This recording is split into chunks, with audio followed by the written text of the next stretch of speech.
Marcus Reeves was 41 years old when the stranger at the airport bar told him not to sign the papers. He had spent 16 years being the kind of husband that other men's wives pointed to in conversation.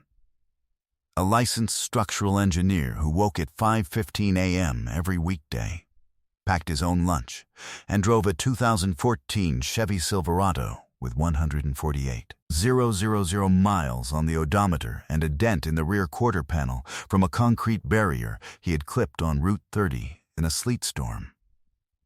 He had built his wife Carla a business from nothing, co-signed her LLC, written her initial client proposals, sat with her at the kitchen table for 6 months while her event planning company found its footing.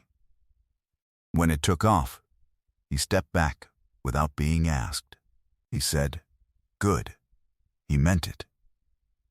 Then Carla's attorney called on a Tuesday morning with a settlement offer that would leave Marcus legally responsible for $100,000 in phantom business debt that did not exist before the divorce was filed. Debt structured precisely to drain whatever savings he had left after the split. She had been building it for 14 months. She had already transferred the accounts. She had a new address Marcus didn't know about, and a new attorney who had spent 3 years at the Ayers. She had no idea Marcus had spent a 4-hour flight delay at O'Hare talking to a forensic accountant named Raymond Osai, and that Raymond had seen this exact structure before, written it down on a cocktail napkin, and told Marcus exactly which 3 documents to request before he signed anything. What Carla built inside those 14 months would cost her everything she thought she'd protected. Before we jump into the story, comment where in the world you are watching from and subscribe, because tomorrow's story is one you need to hear. The alarm went off at 5:15 a.m. On the Monday, Marcus flew to Charlotte for the Ridgeline Hospitality Project meeting, and he was out of the house by 6 to so, with a thermos of black coffee, a laptop bag over one shoulder, and the quiet internal rhythm of a man who has done this particular sequence 1,000 times without drama. The Silverado's passenger window fogged in the November cold. He didn't bother clearing it. He was the only one in the truck. The drive to the airport was 47 minutes in light traffic, and Marcus used it the way he used most silent stretches, running structural calculations in his head, cross-referencing load tolerances against the Ridgeline site plans he'd reviewed the night before while Carla watched television in the other room. He had learned the language of concrete and steel before he learned that marriages could go quiet without either person noticing. He was 24 when he passed his PE exam, 26 when he made project lead for the first time, 31 when the firm promoted him to senior structural engineer with a salary that put them comfortably in the top bracket for their zip code. He never mentioned the salary unless someone asked. Carla sometimes mentioned it for him at dinner parties, in a tone that suggested she was explaining something rather than celebrating it. He had filed that observation away and not thought about it again. The house they owned, Marcus and Carla's house, was a 4-bedroom colonial on Daring Road that Marcus had inspected himself before the purchase, walking the crawl space with a flashlight, testing the load points in the master bedroom ceiling with a calibrated push gauge, checking the foundation drainage at the northeast corner where the previous owners had done a patch job that didn't quite.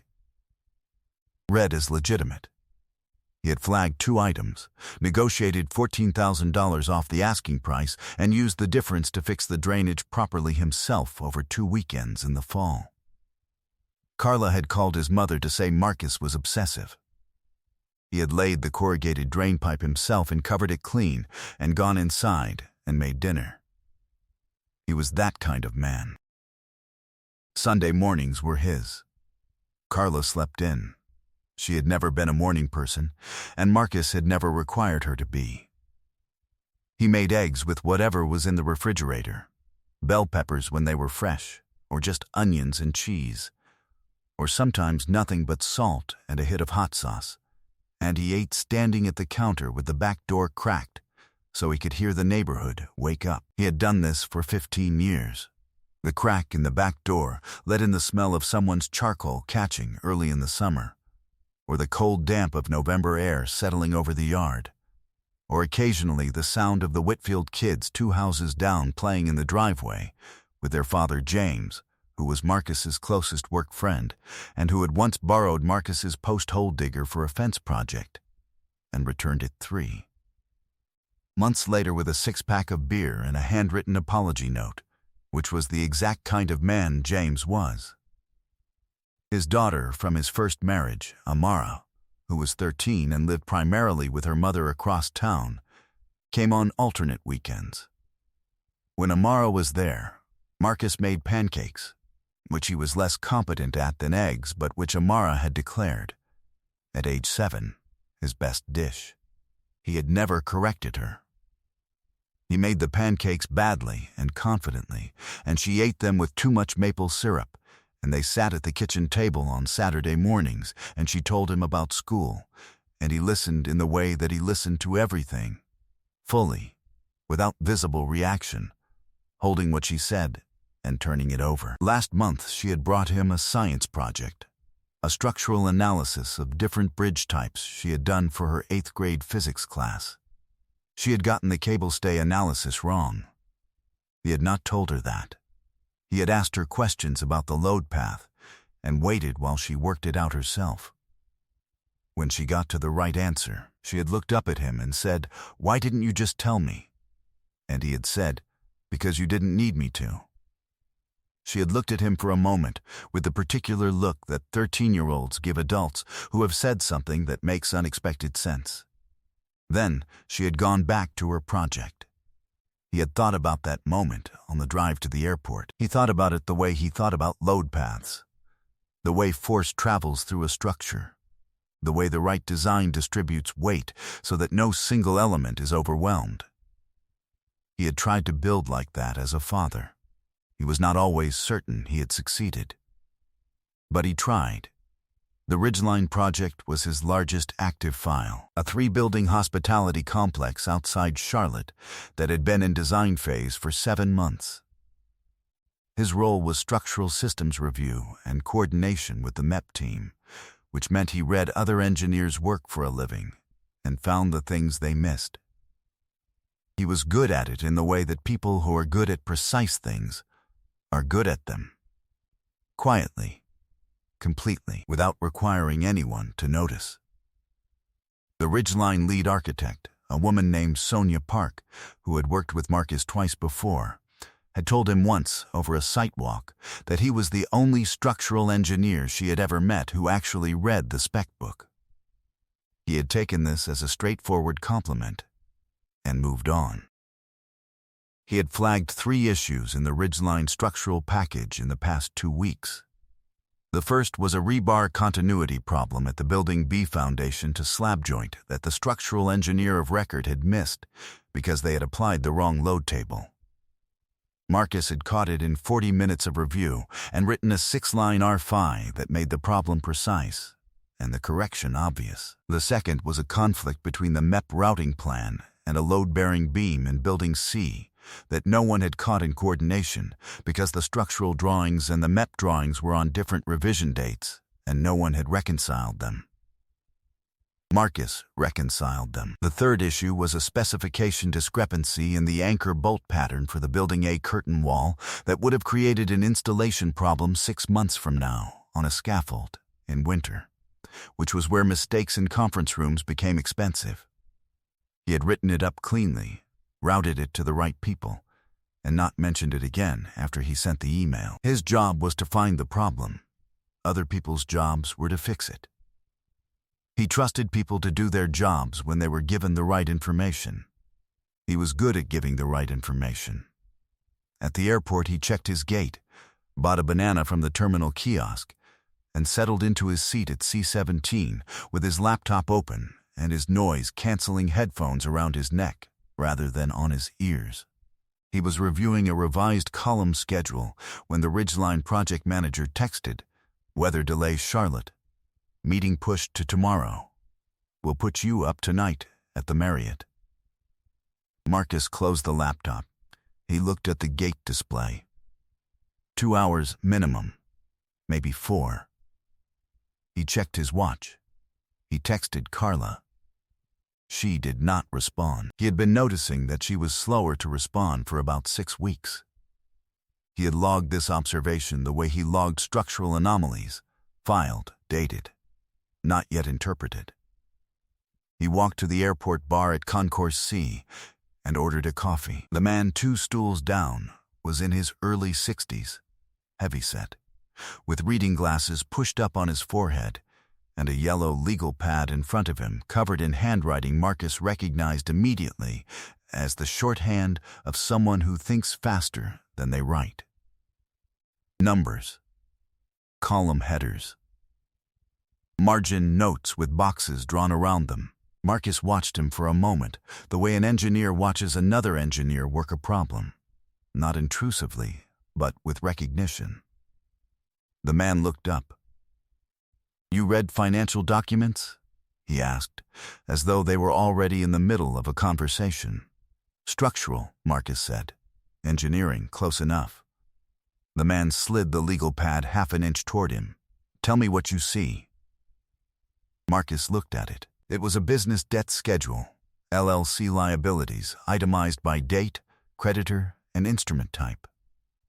He had seen similar layouts before in project financing work. He scanned it without touching it. "These 2 line items," Marcus said. "They're dated after the entity formation, but the instrument type is pre-formation. The liability was created retroactively." The man looked at him steadily. "That's what I said. Nobody believed me." He extended his hand. "Raymond Osai. I do forensic accounting for litigation teams, mostly divorce." Marcus shook his hand. "Marcus Reeves. I'm trying to figure out why my wife stopped answering texts." Raymond looked at him for 2 full seconds. Then he said, "Sit down. We have 4 hours. Let me tell you exactly what I do for a living." It had started, as these things often do, not with a fight but with a shift in texture. Carla Reeves New Morrison had built Illuminate Events from a kitchen table operation into a 9-person firm with 3 full-time staff, and a client list that included 2 corporate accounts, and a wedding market she had cultivated with genuine skill and discipline. Marcus had watched this happen and felt something close to awe. She was organized in a way that impressed him. Her client folders were color-coded. Her vendor relationships were maintained with thank-you notes, written in her own handwriting. And she remembered the names of every client's immediate family members without referring to notes. She was good at her work. She was also the only person Marcus had ever met who could be in a room with him and make it feel like he wasn't there. He had noticed it first at her firm's 2-year anniversary dinner, a small event she had organized herself at the Italian place on Federal Street. She moved through the room with confidence and warmth, touching shoulders, laughing at the right moments, holding eye contact with clients and vendors in a way that made each one feel chosen. When she reached him, standing at the edge of the room with a glass of water, he did not drink at events. It made him slower, she had said. Without pausing her momentum, make sure you talk to Gary. He likes engineers, and moved on. He had talked to Gary. Gary did not like engineers specifically. He liked boats. He had driven home alone that night. Carla was staying late for cleanup, and sat in the Silverado in the driveway for 11 minutes with the engine off, trying to name what he was feeling. He decided he was overthinking it. He went inside and set out 2 glasses of water for the morning. The designer bags had started appearing about a year before the divorce filing. Not frequently enough to constitute a pattern he could point to, but often enough that he noticed. A structured tote in cognac leather that he had not seen before, sitting on the hall bench. A smaller crossbody in deep green that showed up one Thursday when she came home from a client meeting. He did not ask about them. He had learned that asking about her spending made her look at him with an expression he could not precisely name, not contempt, not irritation. but something between them. Something that said the question itself was evidence of a limitation she had already accounted for. He had made a note in his phone. Not a suspicious note, a factual one. He was an engineer. He cataloged things. The note said, new bags, 3 in 6 months. Budget item? He had never opened it again. 7 months before the divorce filing, Carla's younger sister Petra had called Marcus on a Sunday afternoon. Petra and Marcus had always been cordial. She was funny, direct, and had once told him at Thanksgiving that he was the steadiest person in her sister's life, which she said the way someone says a thing they are not entirely sure will be received as a compliment. He had received it as one. Petra had said, without preamble, Marcus, I just want to ask you something. How is Carla doing with the business? He had said the business was going well as far as he knew. There had been a pause. Then, okay, that's good. Another pause. You guys seem fine? He had said yes. They had said goodbye. He had hung up and gone back to the load analysis he was working on. He thought about that call later, much later, and understood that Petra had been trying to tell him something without being the person who told him. She had gotten close, and then pulled back. He did not blame her. The information she was holding was not hers to give, and she had given him the edge of it, the shape of it, and hoped he was the kind of man who would catch it. He had been too trusting to catch it. Trusting was not the same as unobservant. He had observed everything. He had simply interpreted it generously, the way a man who has decided to believe in something interprets evidence that challenges that belief. He filed the anomalies. He did not yet know what they were anomalies of. He would know in 4 hours, at an airport bar in Chicago, sitting next to Raymond Osai. Raymond had spent 22 years reviewing financial documents in contested divorces, and he had the manner of a man who has seen enough versions of the same story that the story itself no longer surprised him. Only the specific instruments varied. He ordered a second coffee, turned the legal pad to a clean page, and began to draw. Here is the structure, Raymond said. LLC with 1 managing member, legitimate revenue, legitimate operating history. Now at some point, call it 12 to 18 months before the divorce filing, the managing member begins to generate liabilities inside the entity. Not real debt. Paper debt, vendor invoices from entities that are either dormant or controlled. Loan instruments dated retroactively. Contingent obligations. All of it structured to make the entity appear insolvent at the moment the marital estate is valued. He drew a box. He drew lines coming out of it. He labeled them. The asset, the business, appears worthless. Or worse, it appears to carry debt that transfers to the marital estate. If the non-managing spouse has co-signed anything related to the entity, that debt becomes their problem. Legally, completely, their problem. Marcus looked at the lines on the legal pad. He thought about the co-signature he had put on Carla's original LLC operating agreement 6 years ago, at her attorney's request, to satisfy a small business line of credit. He thought about the paperwork she had asked him to review and sign last November. She'd said it was a routine amendment. He had signed it in the kitchen without reading the full exhibit, because she was standing there waiting, and he trusted her.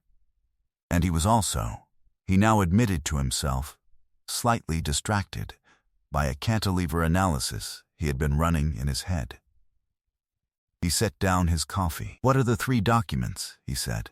Not a question, a request. Raymond looked at him. You've been paying attention. I always pay attention, Marcus said. I just don't always know what I'm paying attention to. Raymond wrote 3 items on the legal pad, tore the sheet off cleanly, and slid it across the bar. The original operating agreement with all amendments and exhibits, the full liability schedule for the entity going back to formation. and every bank statement the entity has filed with any lender in the past 24 months. He capped his pen. Do not sign anything until you have all three in your hands and a forensic accountant has reviewed them. I can give you 2 names. He wrote 2 names below the 3 items. Marcus folded the cocktail napkin. The legal pad sheet was too large for his jacket pocket and put it in the inside pocket of his Carhartt jacket, beside the small site notebook he always carried.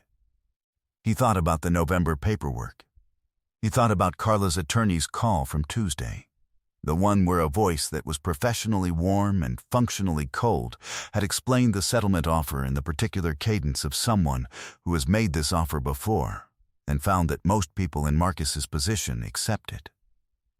He thought about the dent in the rear quarter panel of his Silverado and the fact that he had never bothered to fix it. I haven't signed anything yet, Marcus said. Raymond nodded once. Then you're still ahead. The Charlotte meeting was postponed to Wednesday. Marcus flew back Tuesday morning. He did not go home. He drove from the airport directly to the office of Daniel Cho, a civil litigation attorney his colleague James Whitfield had used 2 years earlier in a contractor dispute. James had said, Daniel Cho is the kind of lawyer who does not lose because he does not go into a room before he knows every fact in it.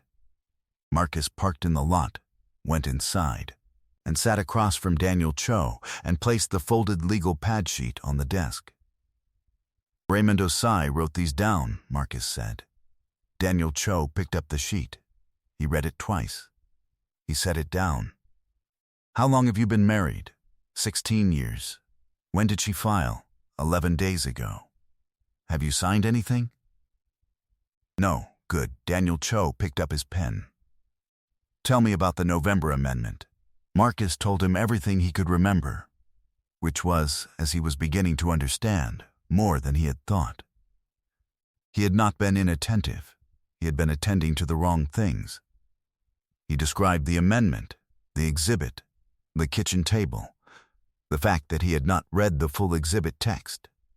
He described the co-signature on the original LLC operating agreement. He described the settlement offer and the voice on the phone, the way it had been structured to make the $100,000 seem like the cost of speed, of getting out cleanly, of not having to fight. Daniel Cho wrote while he talked. He did not ask follow-up questions until Marcus stopped. And then, he asked only specific ones. He had the manner of a man who considers questions to be a limited resource and spends them accordingly. The amendment you signed, Daniel said. Did you receive a copy? She said she'd send it. She didn't. Daniel nodded. That is either administrative carelessness or it is intentional. We will find out which. He wrote something. I want the 3 documents Raymond identified. I want the amendment. I want every financial document related to the LLC that has your signature on it. I want them before the end of the week. He looked up. Can you get them through Discovery, or do we need the request to come through channels? Her attorney sent a disclosure package with the settlement offer, Marcus said. But I haven't reviewed it fully. Bring it in. Daniel capped his pen. Marcus, here is what I want you to understand. A $100,000 liability that appears in a marital estate 14 months before a filing, structured through a small business entity with one managing member, is not subtle. It is relying on the non-managing spouse to be too overwhelmed, too trusting, or too eager for resolution to look closely. Raymond was right to tell you what he told you. He stood. We look closely. While Marcus met with Daniel Cho, Carla was having lunch at LaCroix at the Rittenhouse Hotel with a woman named Dana Birch, who was her closest friend and who had known for at least 8 months the broad shape of what Carla had built. Dana was a financial planner at a firm on Market Street, and she had, according to what emerged later in the deposition records, reviewed the lighthouse structure at Carla's request and described it as aggressive but defensible if the counterparty doesn't look too closely.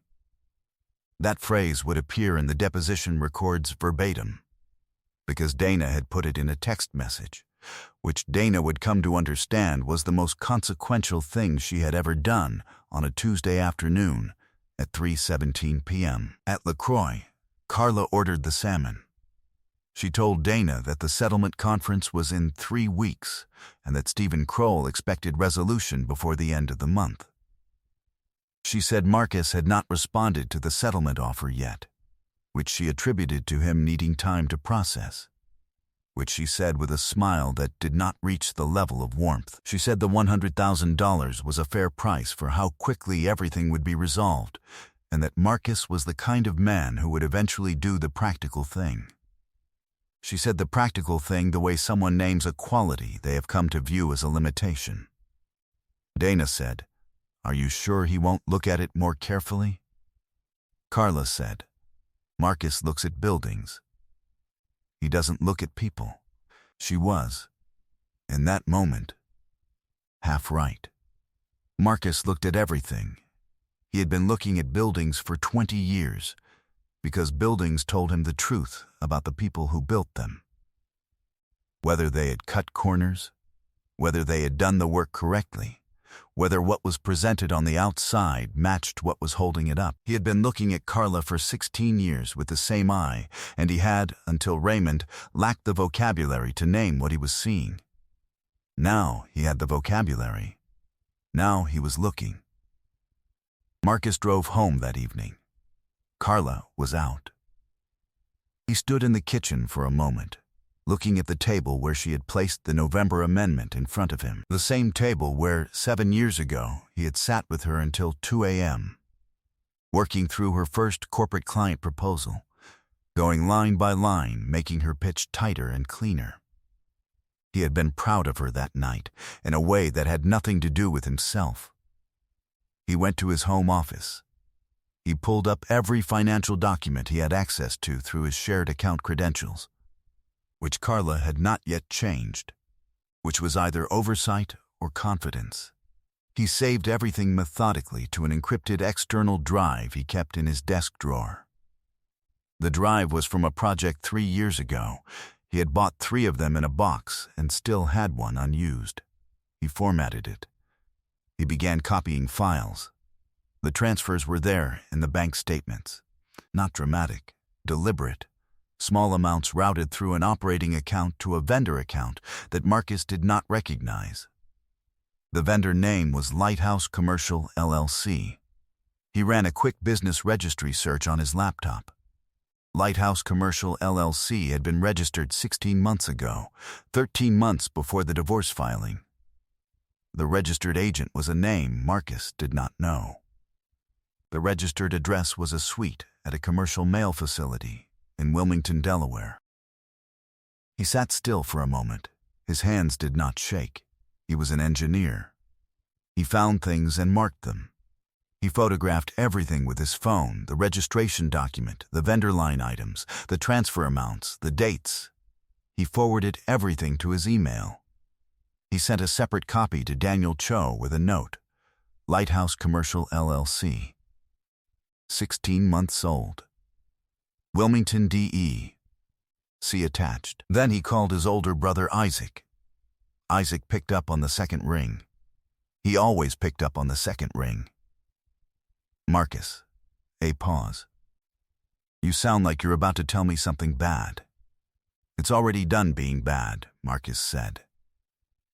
Now I'm telling you, he told him. Isaac listened without speaking, which was not typical for Isaac. Isaac was the kind of man who had opinions about things that did not concern him, loudly and with warmth. But he listened to Marcus without interrupting, and when Marcus finished, there was a silence that lasted about 6 seconds. She's built a fake debt to take your money, Isaac said. That's what it looks like. Marcus, a sound, not quite a laugh, not quite something else. She doesn't know you. She knew me for 16 years. She thought she knew what you were. That's different. Marcus did not answer. He looked at the encrypted drive on his desk. "What do you need?" Isaac said. "Nothing yet. I have an attorney. I have the documents. I have Raymond's names." He paused. "I need you to not do anything. I'm going to do nothing so hard it'll impress you," Isaac said. "But Marcus, when this is over, you and me." "Yeah," Marcus said. "You and me."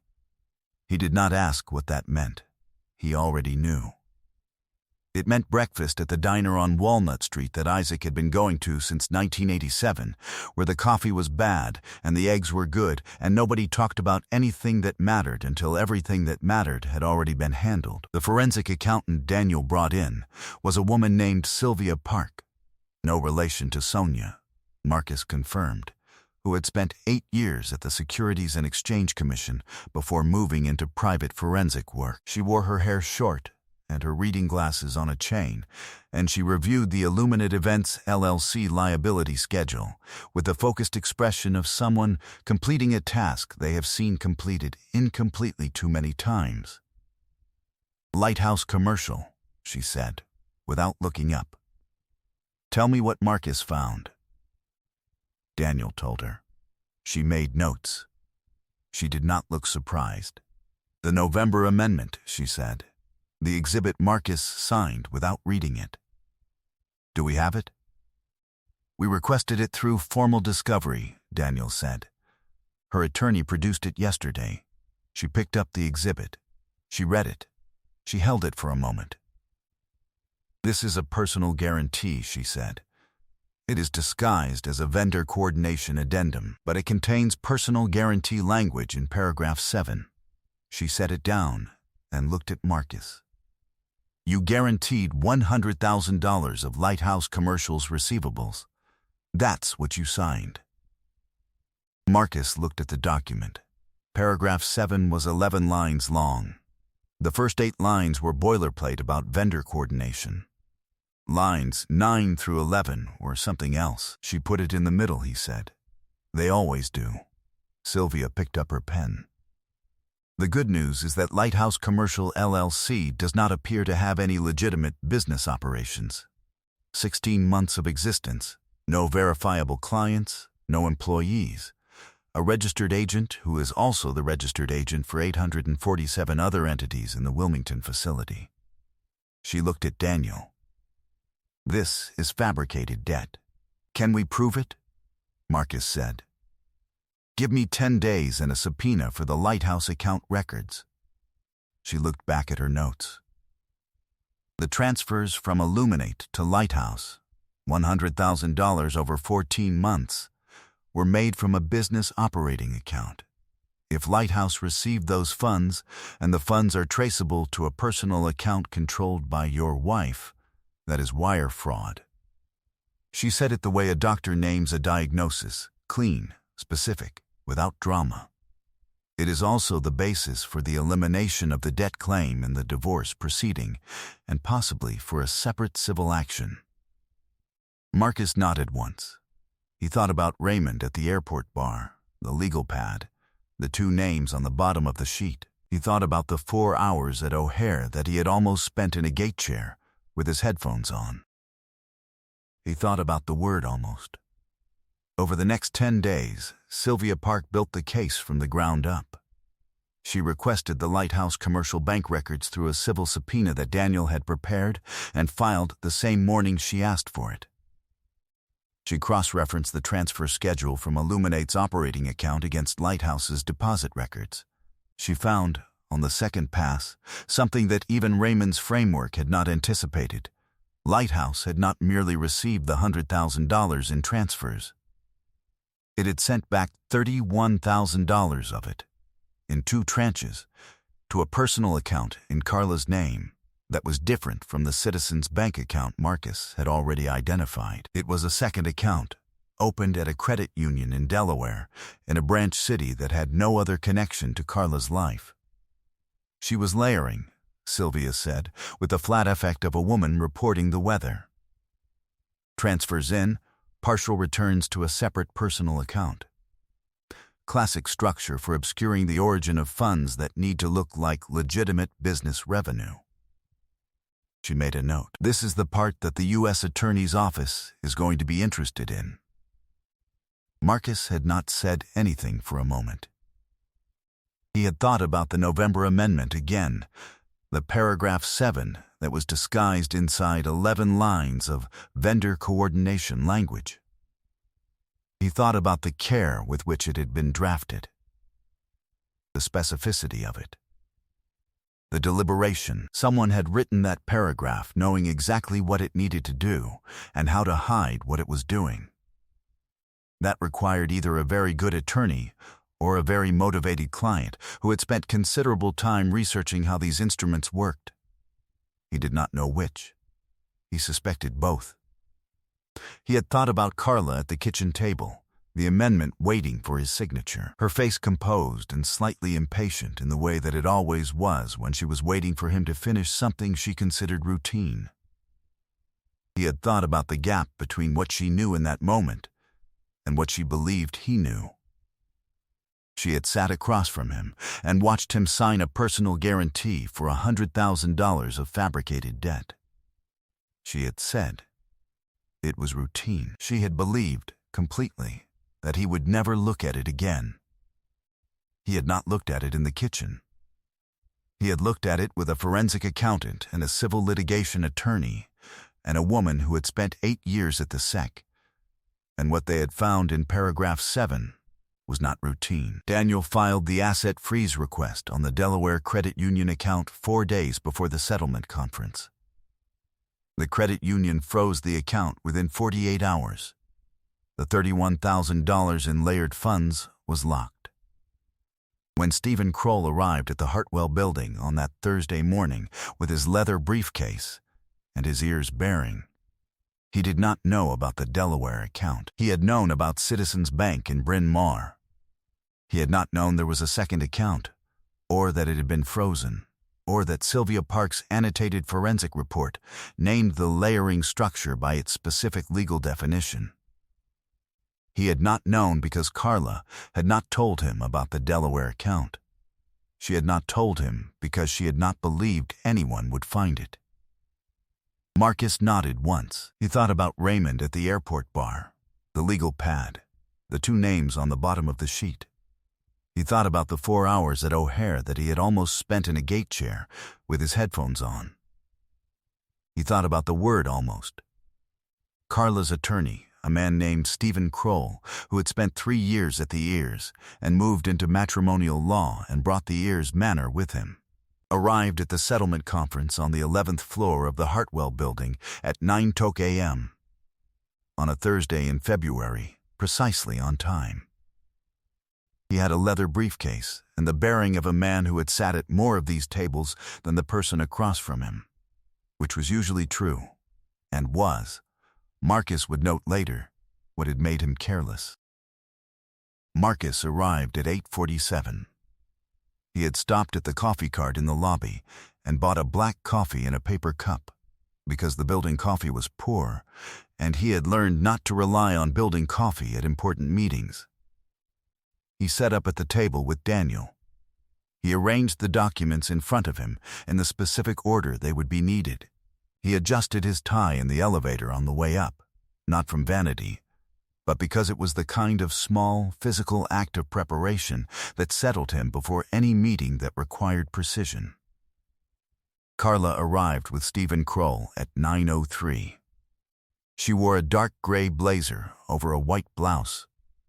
She had the look of someone who had already finished the meeting in her head and found the outcome satisfactory. She sat across from Marcus and glanced at him with an expression that was not quite dismissive and not quite triumphant, but was somewhere between the two, the look of someone who has made a calculation and checked it twice. She had not looked at the documents in front of him. Stephen Kroll opened his briefcase, produced the settlement agreement, and placed it on the table with the kind of finality that sounds soft but is intended to close rooms.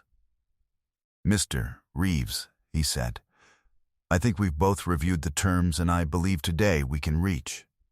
Daniel Cho said, "The Lighthouse Commercial LLC receivables guarantee in the November amendment is unenforceable, and the underlying debt is fraudulent. The room was quiet for 2 seconds. Stephen Kroll's expression did not change immediately. It changed the way ice changes in a glass, not dramatically, but all at once, with a small sound that everyone in the room hears. He looked at his briefcase. He looked at Daniel. He said, "I'm not sure what you're." Daniel slid the Sylvia Park forensic report across the table. He slid the Lighthouse Commercial subpoenaed account records beside it. He slid Sylvia's annotated copy of the November amendment with paragraph 7 highlighted in orange beside that. Lighthouse Commercial LLC was formed 16 months ago, has no verifiable business operations, and received $100,000 in transfers from the Illuminate Events operating account over 14 months. Daniel's voice was the same as it had been the first time Marcus met him. Flat. Factual. Without momentum. The funds are traceable to a personal savings account held in Miss Morrison's name, opened 11 months ago at Citizens Bank, Bryn Mawr branch. We have the account records." He paused. "We also have a referral to the U.S. Attorney's Office for the Eastern District of Pennsylvania, pending our client's decision on how he'd like to proceed." The color in Stephen Kroll's face changed by about 2 shades. He was looking at the forensic report now. He was reading Sylvia's language about wire fraud in the summary paragraph. Carla's face had gone still. Marcus looked at her. He had thought about what he would feel in this moment, and had expected something large, anger or grief, or some version of the satisfaction he had heard other men describe, the vindication of being right. He felt instead something quiet and very precise, the recognition that he was looking at a person who had decided, at some specific point in the past 14 months, that he was the kind of man who would not look, that he was the kind of man who would trust a document placed in front of him at a kitchen table, that he was small enough to be managed and practical enough to be bought off and tired enough to sign whatever made the process end. She had been wrong about every one of those things. Not because Marcus was unusual, because she had never thought to check. He said, "I need you to understand that I see all of it. What you built, what you named it, what you signed in my name without telling me what I was signing. I need you to understand who you decided to underestimate." She did not answer. Her hands were folded on the table. Marcus looked at Daniel. "Tell her attorney what we want." Daniel laid the counter-proposal on the table. It was 3 pages. It specified the full restitution of the $100,000 in fraudulently constructed liability, the elimination of all claims against Marcus's personal assets, a forensic audit of the Illuminate Events accounts with results disclosed to the marital estate valuation, and a negotiated settlement on the remaining marital assets that reflected the actual, not the constructed, value of the business. It also specified that the U.S. attorney referral would be withdrawn contingent on Carla's cooperation with the forensic audit. Stephen Kroll asked for a recess. He and Carla went into the hallway. They were there for 19 minutes. When they came back, Kroll's briefcase was closed, and Carla was looking at a point on the far wall that had nothing on it. Kroll said, "My client would like to discuss the counter-proposal." Marcus stood. He adjusted his jacket. He picked up his coffee cup. He handed the organized document stack to Daniel. "Call me when there's a number," he said. He walked out. He did not look at Carla on his way through the door. The settlement was finalized 6 weeks later. The forensic audit of Illuminate Events confirmed that the business carried a legitimate market value of $340,000. No debt, no encumbrance, no Lighthouse Commercial receivables. Because Lighthouse Commercial was dissolved by its registered agent the week after the subpoena arrived, which Sylvia described as the most common thing that happens and the most predictable. The $100,000 in fraudulent liability was eliminated entirely. Marcus's share of the marital estate, corrected for the fraudulent adjustment, came to $218,000. His attorney's fees were covered by a restitution provision in the settlement. The house on Daring Road was sold. Marcus received his corrected portion. Stephen Kroll did not send a personal note. Donna Birch's text message, the one about the structure being aggressive but defensible if the counterparty doesn't look too closely, was entered into the record during discovery. Donna subsequently retained her own attorney. Her firm placed her on administrative leave while the review was conducted. She was, by all accounts, blindsided by the text message's existence, not because she had forgotten sending it, but because she had never once believed Marcus Reeves was the kind of man who would commission a forensic accountant to look at her friend's business records. Carla had told her he wasn't that kind of man. Dana had believed her.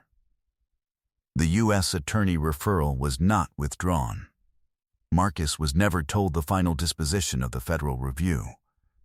He did not ask. He had provided the documents he was asked to provide, made himself available for 2 conversations with a federal investigator who had the same flat affect as Daniel Cho but worse coffee, and then removed himself from the process. The outcome was not his to manage. He had done what Raymond Osai had told him to do, which was look closely before signing, and that was where his responsibility had ended, and justice had begun to take its own shape. In the weeks after the settlement conference, Carla sat alone in the house on Daring Road that would soon be sold. In the kitchen where she had handed Marcus a document and waited while he signed it. And she thought about what she had not done. She had not asked Marcus what the firm's year-end bonus structure looked like. She had assumed she knew. She had not asked whether he had investment accounts she had not seen. She had assumed he was too practical to think about them. She had not asked why a man who could negotiate $14,000 off a purchase price and repour a foundation by himself on a weekend had never once argued about money, not in 16 years. She had assumed his silence was agreement. She had assumed his stillness was smallness. She lay awake on a Tuesday night in the house that smelled like the lavender room spray she had bought at Anthropology for $38, and Marcus had never mentioned noticing. And she tried to remember if she had ever, in 16 years, asked Marcus what he was thinking. Not about the house, not about work, not about logistics. What he was thinking about things that mattered. She could not remember a single instance. She had built a picture of him early and lived inside that picture for 16 years and never once thought to check if it was real. The answer settled into her chest like something cold. Carla closed Illuminate Events the following spring, the business Marcus had co-built with her, whose first client proposal he had edited at a kitchen table at 2 a.m. while she drank tea and argued with his word choices, was closed. Its social media went dark in April. Its website went offline in June. Her last post before the accounts went quiet was a photo of a table arrangement at a client event. White flowers, candlelight, everything precise and beautiful and attended to. He saw it because Isaac sent him a screenshot without comment. He did not respond to the screenshot. He had heard through Petra, who called him exactly once 6 months after the settlement and cried for 4 minutes before composing herself and saying, with enormous steadiness, "I am sorry, Marcus. I should have told you what I knew. I should have been braver." That Carla was living in a 1-bedroom apartment in Haverford, working a consulting contract for a hotel group that was not a full-time position and not her own firm. Petra said she thought Carla was okay. Marcus said he was glad to hear it. He meant it, not warmly. Plainly, he wished her no harm. He simply no longer thought about her in terms that required wishing anything. Isaac came over for breakfast on the Saturday after the settlement closed. He brought a carton of eggs and a copy of the morning paper and made eggs the way he always made eggs. Too much butter. Perfectly crisp. And they sat at Marcus's kitchen table and talked about football until the coffee got cold, and then talked about nothing at all for a while. Which was, Marcus had always thought, the most comfortable distance to be from the people who knew you completely. Marcus bought a house 18 months after the settlement, a Victorian row house in West Philadelphia that had been empty for 4 years and needed everything. The foundation drainage, the porch framing, the kitchen, the electrical panel, all of it. He had found it because he was by profession and habit the kind of man who knew where to look for load-bearing problems. And he knew the difference between a house with damage and a house with potential. He spent 8 months on it. Not contractors, him, on weekends, with James Whitfield helping on 2 of the bigger weekends, and Isaac on the weekends where the work required someone to hold the other end of something. He repoured the back porch foundation himself, buying the materials at the supply house 3 miles up Baltimore Avenue, where the owner had known his father. He refinished the original heart pine floors by hand, starting in the back bedroom and working forward. He built the kitchen cabinets to his own design and hung them level to a tolerance that no one would ever measure, but that he knew was right. He was not performing a new life. He was building one, the same way he built everything, piece by piece, with patience, with precision, with the understanding that what was built correctly did not require announcement. The Silverado needed an oil change he had been putting off for 2 months, and a new rear wiper blade, and eventually the dent in the quarter panel. He had not gotten to any of these things. He would. On a Sunday morning in October, he carried a mug of coffee to the back porch he had rebuilt from sagging wood. New joists, new decking, the railing posts set in 2-part epoxy with expansion room for the seasonal temperature shift, and sat in a cedar chair he had built himself last April. The neighborhood was quiet at 7 a.m. The coffee was slightly too hot. He did not check his phone. He thought, for the first time in a while, about Raymond Osai at the airport bar. He had sent Raymond a brief email after the settlement with Daniel Cho's name in it, in case Raymond ever needed a good attorney, and Raymond had responded, "I've sent him 4 clients already. You're the only one who found me first." Marcus had read this and set down his phone and gone back to the load analysis he was working on. He thought about the word almost. He had almost spent those 4 hours in a gate chair with his headphones on. He had almost looked at the November Amendment exhibit the way a trusting man looks at a document placed in front of him by someone he loves. He had almost signed the settlement and paid $100,000 for the privilege of disappearing from a life that had been quietly dismantled around him while he made breakfast and packed lunches and graded the load tolerances on buildings that would stand for 100 years. He had done none of those things. He had sat down at an airport bar. He had looked at a stranger's numbers. He had said, "These 2 line items. They're dated after the entity formation, but the instrument type is pre-formation." He had paid attention. He had simply not known, until Raymond, what he was paying attention to. The morning light moved across the backyard. The coffee went from too hot to exactly right. He sat in the chair he had built and drank it. He did not look back. I hope you enjoyed that one. Be sure to like the video and subscribe so you don't miss the next story. I've picked out 2 more for you that I think you'll really like.